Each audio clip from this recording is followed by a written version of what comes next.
Okay, so we are moving along in the series. If you joined me before, we did a workshop on making kombucha, which is a fermented tea that you might see in the grocery store, as well as another fermented soda that I use ginger to make.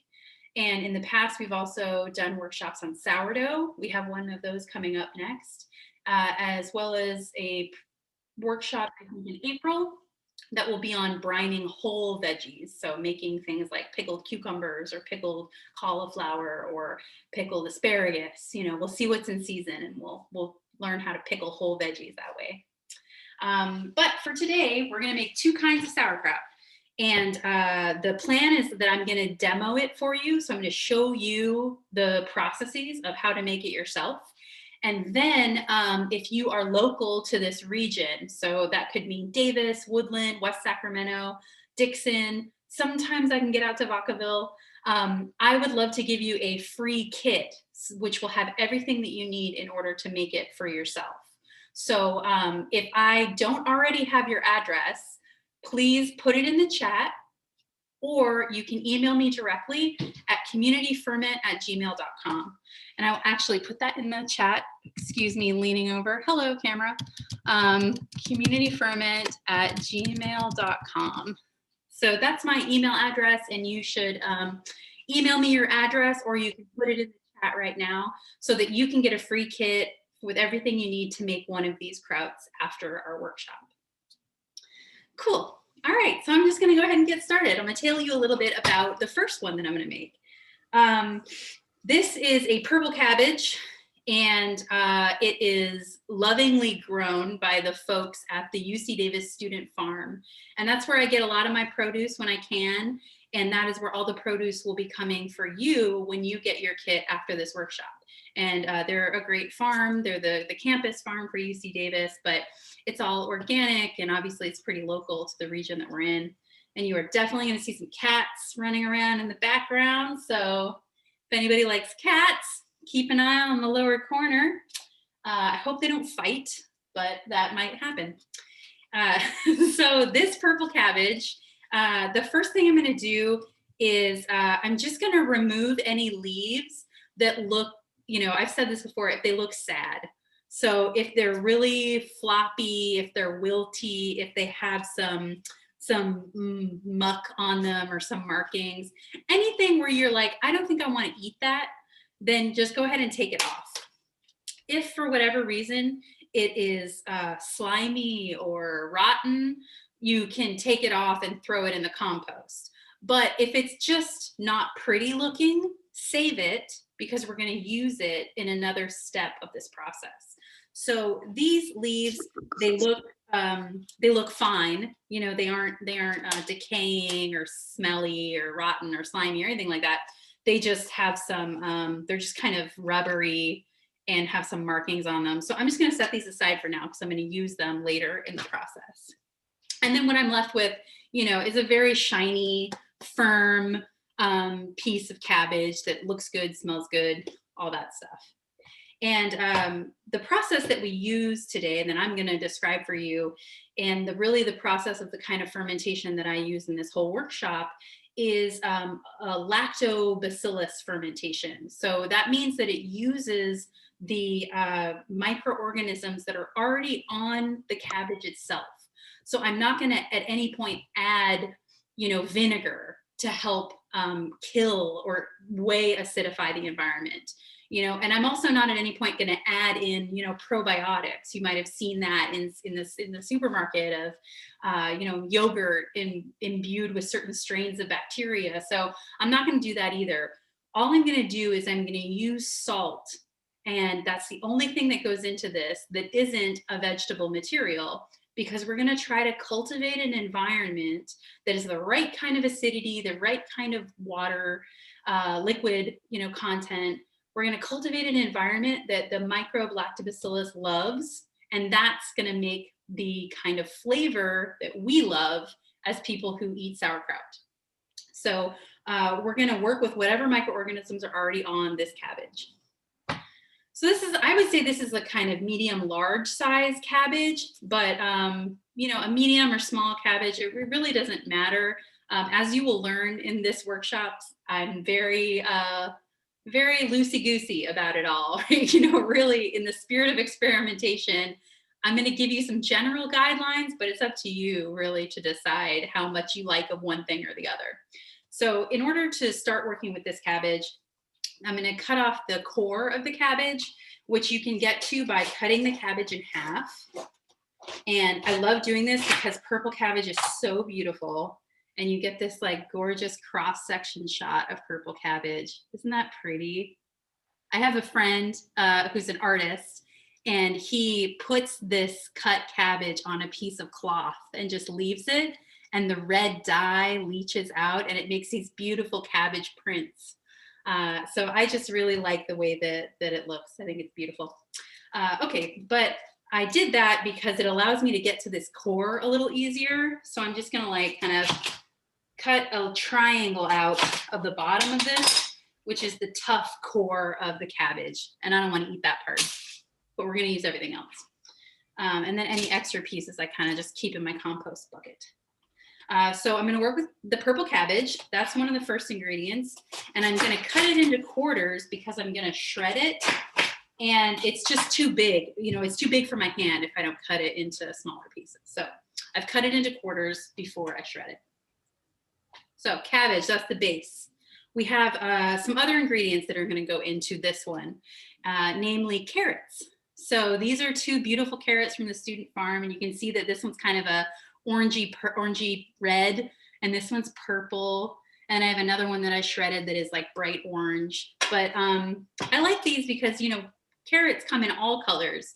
We're used to them being orange because that's kind of what we've cultivated in our society. You know, in the United States, we're used to seeing orange color or orange carrots, but they come in all rainbow shades. There's yellow and purple and kind of a bluishy purple even. So it's fun to use these carrots. And for these, I'm going to shred them. So I'm using a box shredder or a cheese grater, you know, whatever you have around. But I'm just running it through the grater so that it can be shredded up. I already did one, so I'm just going to shred two more that I have here. And eventually, I'm going to shred everything. You know, you'll see me do that. But the idea is that I'm making all of the materials about the same size. Be careful with box graters. They look innocent, but I just cut my finger on it. So be wary when you're using them. They're dangerous. Okay, so now you'll see that I have those 3 carrots shredded up in here. So, oh no, it's about 1.5 cups of shredded carrots, I'd say. The other thing that is gonna go into this, so we've got the purple cabbage, the carrot, but we're gonna use ginger. So the ginger is one of my favorite ingredients. Actually, I have a tattoo of ginger on my body. And ginger's fun to use because the flavor is so unique and it's so wonderful and fresh.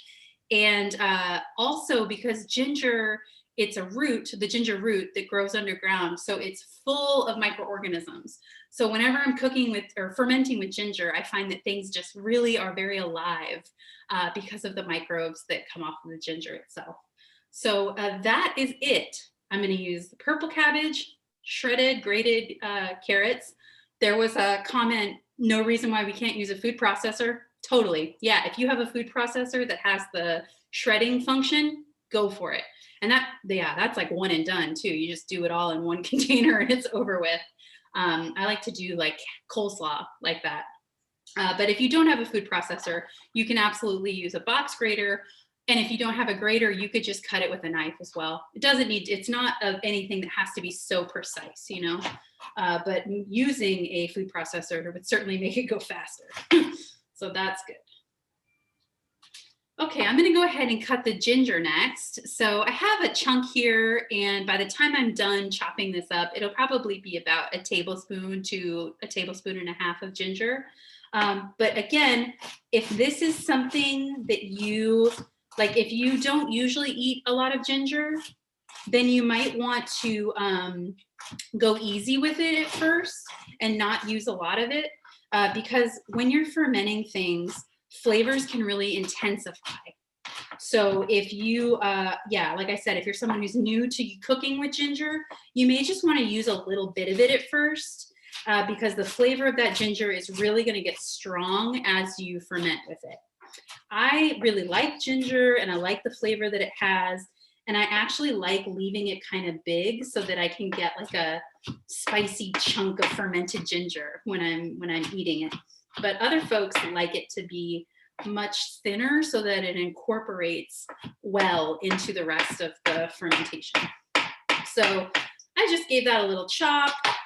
I'll put it in my hand so you can get a sense of about how much I have. That's about a handful, about a palmful of chopped ginger. So that's going to go in with the carrots. And this ferment is going to end up being a little sweet because carrots, if you've ever cooked with carrots, you know that they have sugar in them. They're quite sweet, actually, as far as veggies go. Maybe that's why kids like them so much. I don't know. And cabbage can also have a sweetness to it. So this recipe is kind of deliberately about pulling out a sweetness of the carrot and the cabbage and the ginger all together so that, you have something that's a little unique. Whereas, we tend to think of fermented foods as being very savory and sour, but this one ends up being a little more sweet. So now I'm going to cut the cabbage for this ferment. And all things that I said about the carrots apply here. I could put it through a food processor. I could shred it with my grater, but I'm actually going to cut it with a knife. It doesn't matter how big I cut it, how little I cut it. But one thing I want to do is try to be consistent, whatever shape or size I do, because that means that it'll ferment all together, right? Because if you had a really dense, thick piece, it's going to take a while for that to ferment versus if you had something very thinly shredded, it's going to ferment much faster because there's just less material to work through for the microorganisms to work through. So again, doesn't matter if it's thick or thin, just make it kind of consistent. And since I shredded those carrots, I'm going to do my cabbage a little thin for that reason. So I'm chopping it up with my knife. Doesn't need to be perfect. You can turn it over if you get to a point where you're having trouble controlling it. And that's about it. So you can see this is about the shape of it. Oh, that's maybe about a 1/4 inch thickness. Some of them are a little tiny thinner, that's okay too. I'm going to put that in there. And I'm just going to do one more, but, for the sake of this being like a cooking show, but I would do this, I would do the whole head of cabbage, you know what I mean? Like if I was on my own. But if I did that, I would be standing here chopping for longer than I want to. So I'm just going to finish this cabbage. And like I said, I would do the whole head or not. I guess if I wanted it to be a little more carroty, then maybe I wouldn't do the whole head. Or if I didn't want to make a giant container of it, if I just wanted to make a little bit, it's totally up to you to control how that goes. I'm going to set those other sides away for now. And that is basically it for now. I'm actually not going to go through the whole process because I'll do it together when I finish the other one. But I wanted to just show you that I've got, a big bowl here full of the cabbage, full of the carrot, and the chopped ginger. And this is going to be the kind of basic component of this kraut. And like I said, this one's going to end up a little sweeter than the other one. So I'm going to set that aside for now because I'm going to prep the next one, which is the green cabbage. So this is another cabbage you can use. You might see this one in the store. This is, and this is also more compact than like a Napa cabbage, which is a little, it's longer and it has these beautiful curly leaves. These are very dense cabbages. So I'm going to do the same thing with this one. I'm going to remove the outer layer that is just a little limp, a little sad. Looks like there's 2 there. So I will remove those.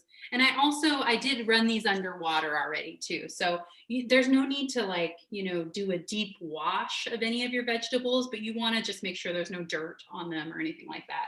You certainly don't need to like use a cleaning spray or anything like that, because part of what's so great about these microbes is that they can kind of stop or inhibit the growth of other microorganisms. And that's also what the acidic environment does when we put salt in this. We make it hard for some microbes to survive in that acidic environment. So again, I'm cutting the core out of it because that's just a little too dense to eat. And I'm going to chop it into quarters so that I can work with it. It's not too big for my hand. You might need to chop it more than that, depending on how big your hands are too. But for this one, I've got my green cabbage and some of my favorite ingredients ever, which is garlic. So I have, 1, 2, 3, 4, 5, 6, 7 cloves of garlic here. I really like garlic. You maybe don't like garlic as much as I do. So you may not want to use 7. You might just want to use 1 or 2, depending on how much your love for garlic extends. I know I like it. I've definitely made this before, so I know that I like there to be more garlic in it. But again, if you're just starting out, take it easy with however much you like. So remove the peel from the garlic in whatever way you usually do.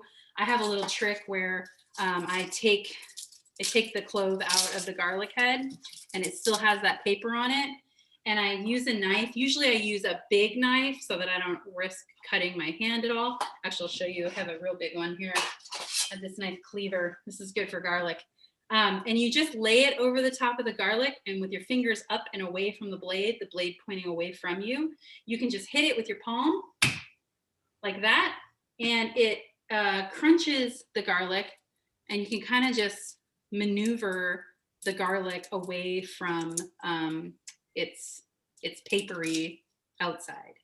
So that's it. Comes off pretty easy, because sometimes getting that paper husk off of the garlic clove is really annoying.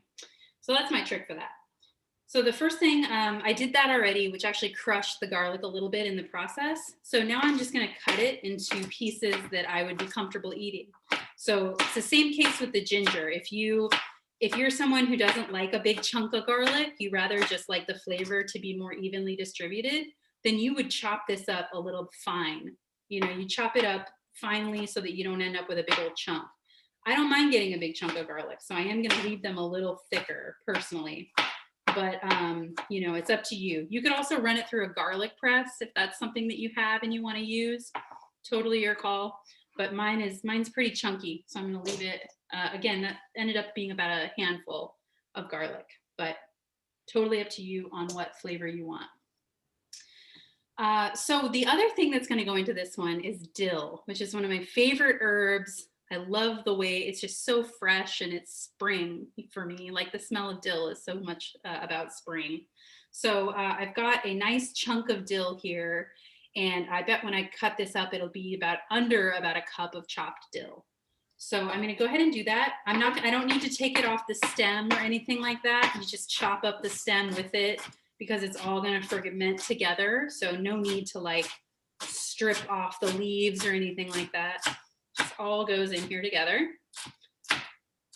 And you can, same thing goes here. You can leave it a little thick or a little coarse rather, or you can chop it up fine depending on what you like. For this one, I like to make sure every bite has dill in it. So I actually end up chopping it a little finer because I don't want to eat any of it if there isn't a bite of dill with it.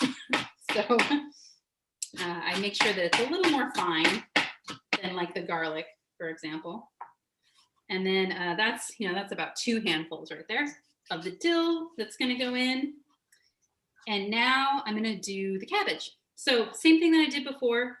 I'm going to use my knife, but you could use a bigger knife too, if that's fun. You could certainly use a food processor, a grater, and you can chop it as thin or as coarse as you like. Just making sure that it's even. That's what's important. Just even slices. We call this chopper's choice. It's chopper's choice. How do you like your cabbage? It doesn't really affect the flavor at all, depending on how wide or thin, but it does affect the texture. So if you are somebody who likes to, likes to have the texture of the cabbage. You want it to maybe still be quite crunchy. Then maybe you want to do a bigger piece, a bigger cut. But if you are somebody who wants this to be more like a condiment, that you mix in with other things, you can do it thin and it'll be kind of more for flavoring than for something in and of itself. There's, as you can see, there's so much room for you to personalize this and customize this process to be what you want. So same thing here. I would finish this if I wasn't doing a demonstration and put the whole head in there. But for now, I'm just going to put these two quarters, so half the head of cabbage, into my bowl. And I'll show you the bowl now that it's done. So same thing, about a medium-sized bowl here with the cabbage. And then you can see all the dill in there and the garlic, which is chopped up. So now we are ready to move on to the next step. That is the majority of the prep that we have to do. Now we move into the process where we're going to add salt, because that's what we're using to create the condition for those microbes to do their thing and turn this not into cabbage, but into sauerkraut. And that is it. Salt is the magic here. So I have, again, just to recap for folks, the purple cabbage, carrot, and ginger, and then green cabbage, dill, and garlic. So the thing about salt, and this is where people always have questions, understandably so, there is a ratio that's about, if you weigh all the materials before you start, you can get a salt ratio, and you can definitely find that online. But I like to go by taste. I find that my tongue is a better, judge of how much salt is in something than if I were weighing things out on my own. So I will start with a tablespoon.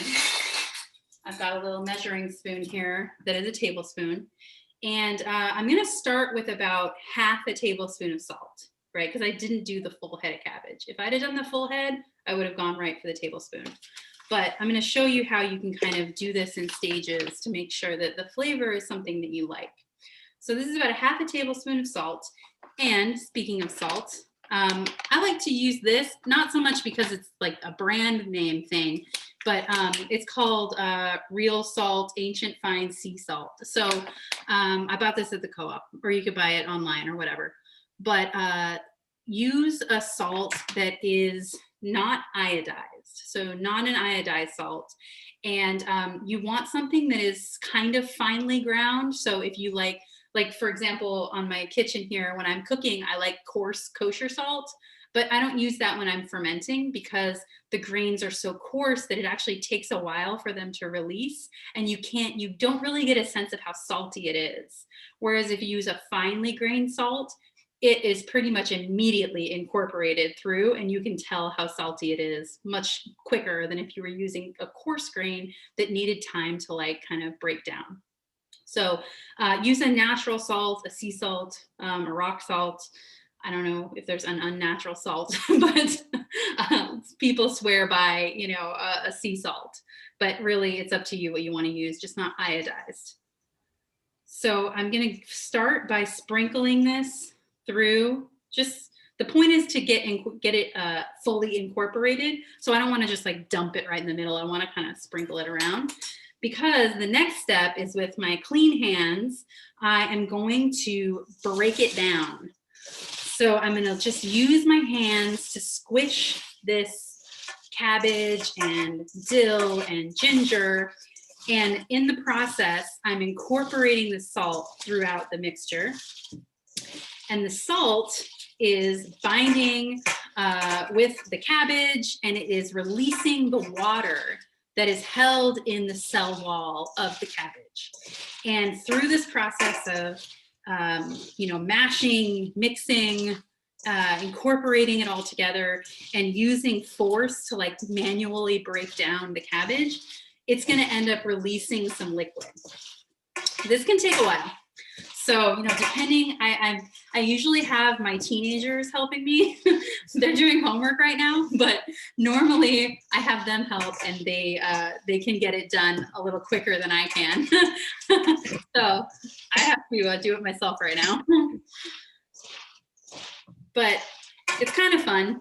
I think you could use, I don't know, you could maybe use a tool, but this is also kind of why it's fun to ferment with the vegetables and make this kind of recipe in particular is, it's very sensory. You're obviously using your hands, so, you're touching it, but also through this process, like you smell everything so much differently. I couldn't smell it all when it was just sitting here in a bowl together, but through this process of breaking it down, mixing it together, like it smells amazing. Okay, so I'm going to show you where we're at. You can see how, or if you remember how full the bowl was before, you can look at how much more it's gone down, right? So part of what the process does too, by breaking down that cabbage and releasing the water from the cell walls is, you're kind of shrinking down the mass that you're working with here. So here is an example of what I mean by liquid. See how it's dripping out? So I didn't add any water to this. This is just the water that was in the cabbage already that has been released by using salt. And then through this process of squishing it. So that's pretty good. That's how I tell if it's done. If I can pick up a handful and I squeeze it and I get some dripping water coming out, then I know I'm good to go. So what I'm going to do now before I kind of move through the process is I'm going to taste it. So that tastes good. I just got a big old chunk of raw garlic. That was intense. But what I'm tasting for is I'm tasting for salt, because if I tasted that and the first thing I tasted was like, oh, that's salty, that's too much salt. So if you get to that point where you put the salt in, you mix it up, and the first thing you taste is salt, you can either, you could do two things. You could either add more vegetable to it to help even it out so that that ratio comes down and it's not so salty. Or if you don't have more vegetable to add, you could actually run it under water and then drain it out and get some of that salt off, okay? Because the salt will also intensify over time. So when you eat it, you want to taste it and it tastes good, but it doesn't taste salty, if that makes sense. It shouldn't either just taste like raw cabbage, because the salt should have broken it down a little bit. So you should have a flavor that's a little closer to what will be the sauerkraut versus just like raw cabbage. So it's this fine line. You want it to taste like it's flavored, but not taste like salt. So I think that one's good. I'm going to go ahead and put that aside for now. I'm going to rinse my hands off. They're covered in garlic and dill. And now I'm going to do the other one. So again, you can kind of see how much mass I have here, and it'll get so much smaller by the time I'm done scrunching it down. Hi to folks joining. So also, I'll just say again, maybe for folks who are joining, I hear the ding dong of you entering the room. Hi, I'm Stephanie. I'm leading the workshop. And for all of you, please use the chat if you have questions or if you have comments, or as I'm going, I have the chat open so I'll be able to see and I can respond to them in real time. And of course, at the end of the workshop, I will hope we'll have more of a discussion, questions that you have about the process. And you can also, I was telling everybody as well, after the workshop, I will give you all a free kit that you can use to make one of the krauts that I've worked with today. So if I don't have your address, and you would know if I had it because that meant I've delivered a kit to you before, please either put it in the chat to me right now, or you can email me at communityferment@gmail.com, and I will make sure to get you a kit this weekend once we're done. All right, so I'm at the process now where I'm salting this second cabbage kraut that I've made, which is the purple cabbage, the carrot, and the ginger. So same thing, I'm gonna start with about half a tablespoon of this finely ground sea salt that I like to use. And I said earlier that, you know, normally when I make this recipe, I use like a whole head of cabbage. So I usually use a full tablespoon, but since I have less in here, I'm starting with less salt so that I make sure that the ratio is right. All right, so I sprinkled it throughout. Now I gotta do that again. So again, I'm using my muffles to break up the cabbage, break up the cell walls of the cabbage, let the salt get in there and release the water so that we have some liquid. Because liquid is really important to this process. Salt is really important. I've talked about why salt's important. But the other thing that is key here is that we have a liquid environment. We have an anaerobic environment, meaning we have no oxygen. So by keeping this mixture under liquid, we're prohibiting the growth of certain microorganisms that like air. For example, mold. You know, if you have ever lived anywhere where it's really wet and humid, but there's obviously you're not underwater, you know, you get mold. That's a problem. So damp, humid environments where air meets water, you get mold. And we don't want mold to be a part of this process.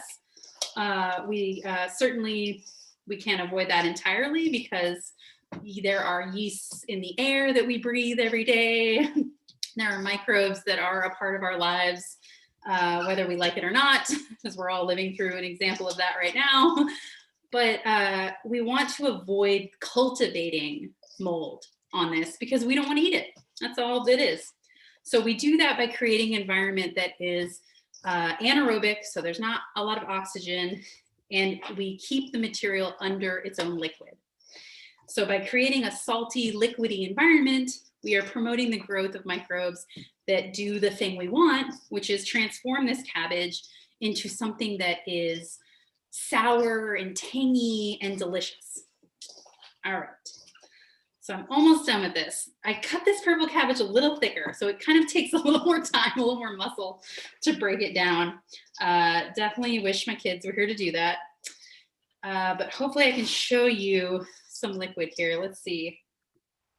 Oh, there's a little tiny bit. I probably could have done this a little bit more, but I'm gonna stop now because my arms are burning. But you can see that it's significantly gone down in volume. It is all wet, at least, you know, the water has been incorporated pretty well. And the salt is mixed evenly in with the carrot and ginger. And I'm gonna give it a taste. Yep, that tastes great. Again, I can tell it's flavored because it doesn't just taste like raw cabbage, but it doesn't taste salty. You know, like you can tell when something's seasoned well and isn't just super salty. So that one's ready to go. Wash my hands. So now we have everything basically that is forming the baseline of the ferment that we're making, or the two ferments we're making. It has the vegetable matter, it has the salt, and it has been significantly broken down so that there is enough water in the mixture so that it remains an anaerobic environment. The next thing we're going to do is we're going to prepare this material to go into that phase of fermentation. And that means we're going to use a vessel of some kind, a container. So I like to use these glass jars because I just have a lot because I've been doing fermentation workshops. But if you don't have one of these, that's fine. You don't have to use a fancy glass jar. You can really use any container, plastic, ceramic, non-lead ceramic, or glass that has a way to close the top of it and is clean. That's really all we need to make sure it happens. I don't use metal, though. I wouldn't ferment this in this bowl because as the mixture gets more acidic, as the salt does what it's supposed to do, it can actually react with some metals and produce weird flavors that you may not enjoy. So I would just say to use glass, plastic, or non-lead ceramics as your vessel. So this one is a big glass jar. I like to use the wider tops because you're going to put your hand in there, and I can't get my hand in one of the small ones. But if that's all you have, because another good thing you can use is like leftover pasta spaghetti sauce jars. Those work really well. Or leftover pickle jars. Those are great. Keep those because you can ferment things in them. But if you only had a small jar, you could fill it in and then use a tool like a wooden spoon to stamp it in there as well. But since my hand will fit in there, I'm going to go ahead and transfer this into the jar. So it gets a little messy, so I kind of do it over the bowl just in case anything falls out. I can push it back in there. And if I was using that full head of cabbage, it would about fill the jar. But since I only used half, it's not going to fill all the way, and that's okay. So I'm going to make sure I get the last little bits of it in here. All right, it's a mess, but whatever. This is mostly what I've made, aside from what spilled on the counter, moved into the jar. And I'm going to use the back of my fingers here to just push down on the material. So I'm going to move it all down. It's okay if you get some little bits stuck up on the wall, or up on the side of the jar. But really, I want everything to be, as best I can, crunched down here together. I don't need to use a ton of force. I'm not trying to, make a patty or something like that. But I do want it all to be pushed down here so that it's under the liquid, right?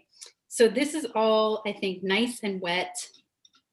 It's squishy. When I push it down, I hear the water squishing around inside of it, but it's not like it's floating in water. See if you can see that up close, right? It's wet, it's liquidy, but it's not like it's submerged in water, and that's okay.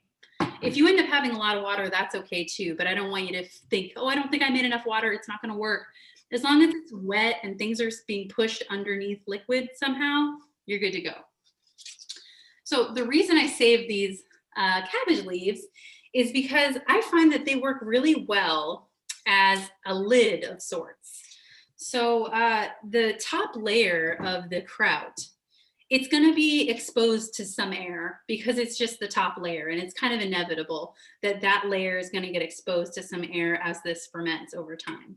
So in order to kind of salvage that layer, I'm going to use one of these cabbage leaves on top so that as it goes and it ferments, if I start to see some yeast forming or some mold forming, then I can just rip off this cabbage leaf and throw it in the compost, and the kraut is kind of saved underneath, okay? You don't have to do this. You could just totally leave it as it is. And if anything looked brown or not appetizing to you on the top, you could just scrape that off. It does not mean that the rest of it's ruined. The rest of it will taste delicious. But, and you could probably eat that too, as long as it didn't have brightly colored molds. That's something you want to look out for. That's rare, but it's possible. If you get a little white yeast formation on top, that's not going to hurt you. But you may not want to eat it. So, again, it's about your preference. If something doesn't smell right or taste right to you, don't eat it. But don't be scared either. I think that, one of the people that I use as an inspiration when I do fermentation is Sander Katz. I almost called him Sander Kraut because that's like his online name. It's a great name. But Sander Katz, he has written a few fermentation books, but the one that I like a lot is called Wild Fermentation. And he talks about, a kind of war on germs mentality that a lot of us have grown up with.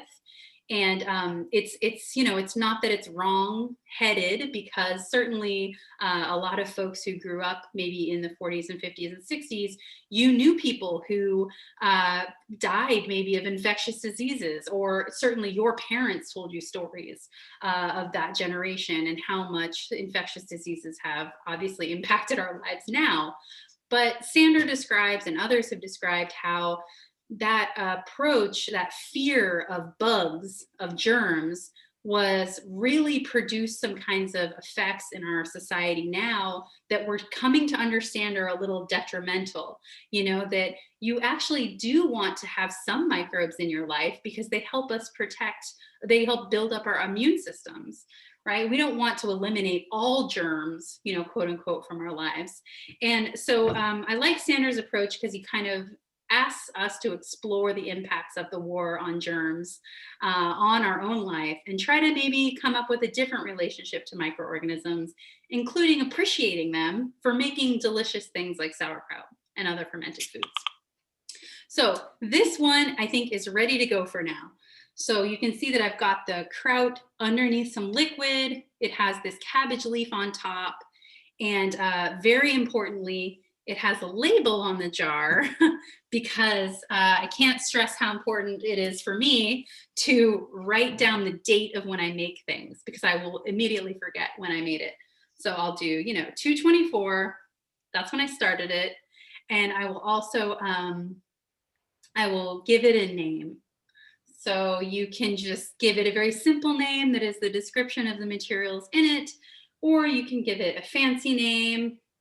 You know, I think I will call this Green Giant, you know, just to let me know that it's fun and that it has a name in and of itself. I'm going to check the chat real quick. I found a message that there was a message in the chat. Oh, maybe I don't see it. Sorry, y'all. There it is. Okay, yeah. Oh, that's great. I've always heard under the brine and all is fine. It doesn't seem like you have noticeable amount of brine though. Yeah, under the brine, all is fine is a great saying because that's what I was saying about creating that anaerobic, you know, environment where air is not going to get in. Yeah, if it's under that liquid, it's totally fine. But I will say that right now, yeah, I don't have noticeable amount of liquid in there, but I will within a day, right? Because part of it is allowing that salt time to do its work to break down the cabbage material. So I feel confident, and I know that there will be more water in this or more liquid in this within a day or two. That being said, though, if you're ever in a position, and actually maybe I'll do the purple one because this one looks like it does not have quite a bit of liquid. And sometimes that happens when you just have a, you have an older head of lettuce, or sorry, head of cabbage. That's normal. It doesn't have a lot of liquid in it because maybe it's older. And if that's the case, there's a couple things you can do. The first one is pretty simple. You could just add a little bit of filtered water. And, you know, start a teaspoon or a tablespoon at a time because you don't want it to get too watery and you also don't want to dilute the salt content by adding too much water to it. So you could absolutely add water, but start with a little bit at a time. The other thing you can do, which I think is awesome, and definitely as you get into more practice making fermented foods, this will be available to you, is you can use a little juice from an existing kraut that you have.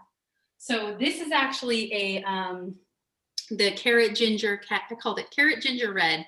So I made this in August. And so I've had this in my fridge for a while now. Smells delicious. And see, and this one actually still doesn't have quite a bit of liquid in it at all.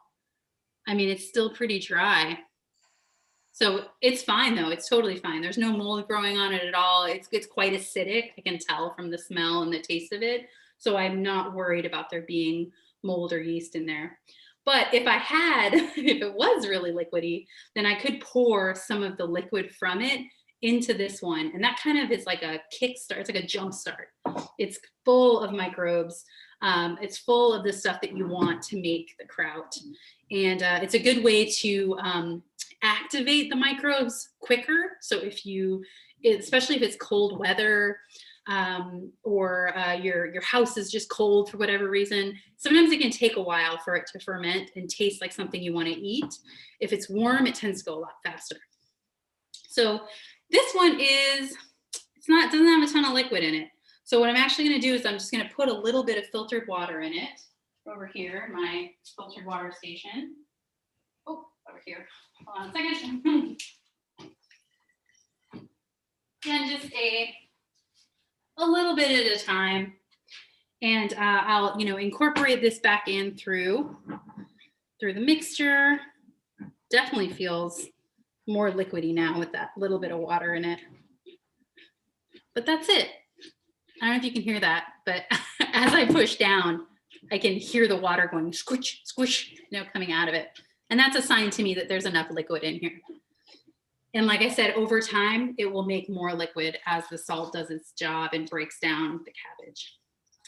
So I'm going to use that same process where I'm going to rip off the cabbage leaf here, and I'm going to use it as a lid of sorts on the top of my mix. Oh yeah, I definitely can see more water with that little bit of, or more liquid with a little bit of that water added. And that is it. I've got 2 now. I need to date and name that, but I'm running out of time, so I'm gonna move a little more quickly. I have these 2 krauts that I've made, the ginger garlic dill and the carrot, red cabbage, ginger.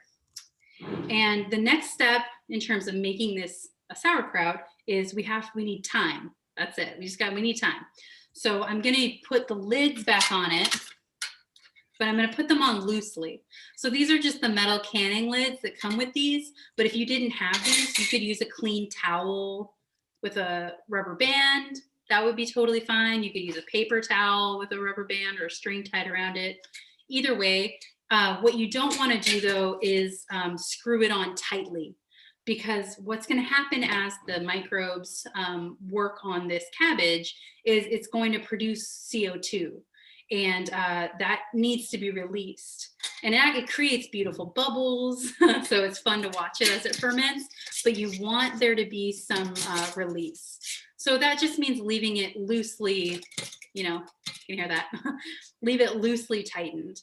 But you want to put something on top so that bugs don't get in, or flies or whatever. We want to just kind of create an environment that's safe for it, but where some CO2 can be released. And in terms of when this will taste like sauerkraut, that depends on a couple factors that we don't have control over, one of which is temperature. So if it was the middle of summer and, sometimes my house is like 83 degrees in the middle of summer, it goes pretty quickly. Like within a couple days, I have something that tastes tangy and sour and is something I want to eat. But when it's a little cooler and my house doesn't really get above 70 degrees, sometimes it can take 2 weeks. Sometimes it can take 3 weeks. It really depends. So I would recommend that you leave these in a room of your house where it's a little warmer. So sometimes that's your kitchen, and you could just kind of put it out of the way somewhere, because it's going to take a while. So you don't want to have to be living around it. Keep it out of direct sunlight. You don't necessarily want to put it in the windowsill and have the sunshine on it all day, but you could just put it up above your fridge. That's a good spot. I actually have a little kind of like a little shelving unit over there where I keep all my ferments on, and I just let them go. You do want to keep them somewhere where you will remember them, though. That's another important thing. You don't want to forget about them, because one of the ways that we know that it's done is if it tastes like what we want, right? So I will check in on this for a couple things to know that it's ready. First, I'll use my nose. It will smell.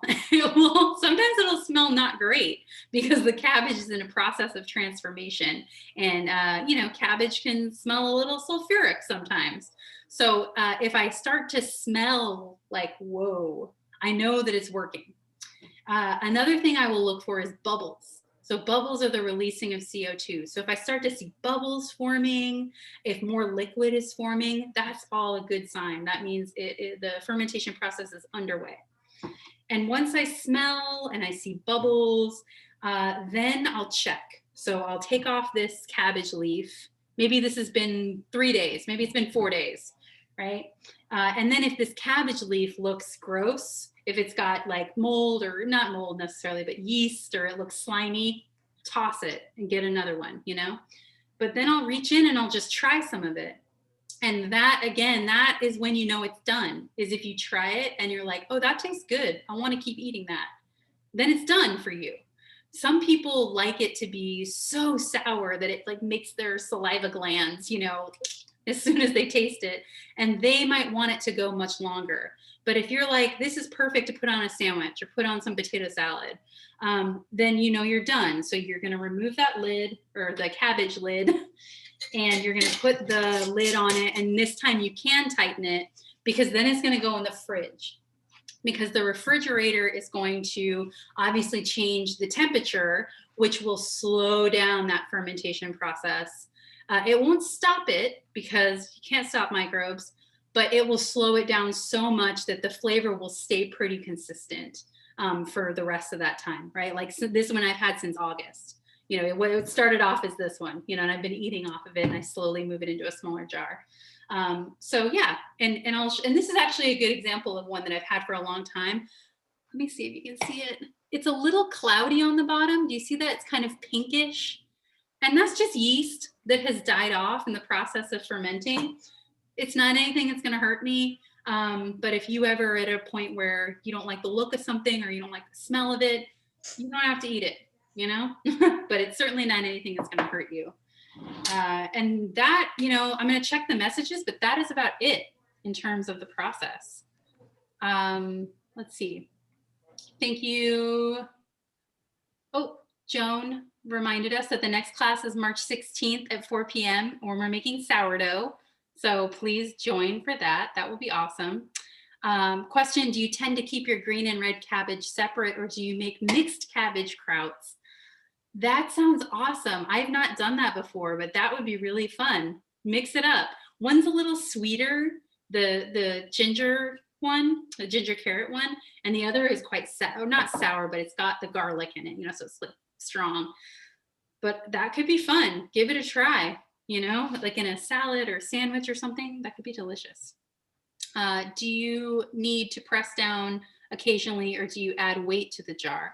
So yeah, usually when I check it, I'll check the leaf to make sure it's not moldy. And if it isn't, then I'll use that as an opportunity to also press it back down with my fingers, just to make sure everything is under the liquid. And within 3 or 4 days, there's more liquid. So it's easier to be like, okay, yeah, it's under the liquid. So yeah, you can definitely go back and check with your hands, push it back down under the liquid. Another question, have you ever used an airlock? Yeah, that is another thing. Once you start into this world, there are so many gadgets and things that you can buy, and people who have really incredible creative ideas for ways to do fermentation and do fermented foods. I like to kind of demonstrate it with the least amount of equipment possible, but you could absolutely buy these little things that are cool. They attach to the top of jars like this, and they have an airlock coming out, which means that it allows for the CO2 to release, but for oxygen not to go in. That would be great. You could definitely use one of those. Sometimes when I put an airlock on, though, I found it's harder to check it manually, because you're trying to create an environment that is unchanging. But that could be a fun experiment to see what the process is like with one and without one. Let me see. Oh, recording. Yes, I'm recording the session, and I will happily send the link out to folks here, and you should feel free to share that with other people who are interested in it. Does one need to add carrots to red cabbage so that the sauerkraut is not dry? No, you could just make a red sauerkraut, or I'm sorry, a red cabbage kraut. I like to add the carrots because it adds some sweetness to it. That's about it. Yeah, I like the flavor and the kind of sweetness that it brings out.